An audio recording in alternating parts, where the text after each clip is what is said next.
നമുക്ക് ഇപ്പോൾ ചോദിക്കാം, എങ്ങനെയുണ്ട്? ഉറപ്പായിട്ട് വലിയ തോതിൽ ജയിക്കും. മാത്യു വൻ ഭൂരിപക്ഷത്തോടുകൂടി ഇപ്രാവശ്യവും തിരഞ്ഞെടുക്കത്തന്നെയും തിരുവല്ലയുടെ വികസന നായകന് എല്ലാവരും എങ്ങനെയുണ്ട് ചേട്ടാ തിരുവല്ലയുടെ ആവേശം? നല്ല ആവേശമാണ്. മാത്യു ടി ആണെന്നുണ്ടെങ്കിൽ നല്ല ഭൂരിപക്ഷത്തിൽ വിജയിക്കും. മാത്യു ടി അങ്ങനെ വികസന നായകനാണോ തിരുവല്ലയുടെ? തിരുവല്ലയുടെ വികസന നായകനാണ് മാത്യു ടി. 5 പതിറ്റാണ്ട് കാലമാണെന്നുണ്ടെങ്കിൽ മാത്യു ടി തിരുവല്ലയ്ക്ക് നല്ല വികസന പ്രവർത്തനങ്ങളാണ് കാഴ്ചവെച്ചിട്ടുള്ളത്. എങ്ങനെയുണ്ട് എൻ ഡി എയുടെ സ്ഥാനാർത്ഥിയും അല്ലെങ്കിൽ കോൺഗ്രസിന്റെ കേരള കോൺഗ്രസ് സ്ഥാനാർത്ഥിയൊക്കെ? ദുർബലരാണ് അവരെ. കോൺഗ്രസ് ഒരു കാരണവശാലും ആണെന്നുണ്ടെന്നുണ്ടെങ്കിൽ തിരുവല്ലയുടെ മണ്ണിലുണ്ടാകും. തിരുവല്ല 100% മാത്യു തൂക്കിയിട്ടിരിക്കുകയാണ്. തിരുവല്ല 100% മാത്യു ഇപ്പൊ തന്നെ ജയിച്ചിരിക്കുകയാണ്.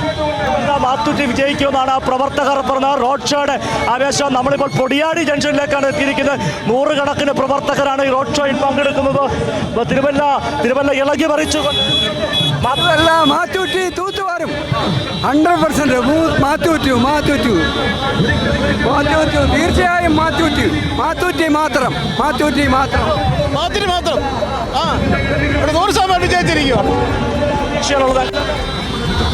നല്ല വിജയം ഉണ്ടാവും മാത്യു തോമസിന്.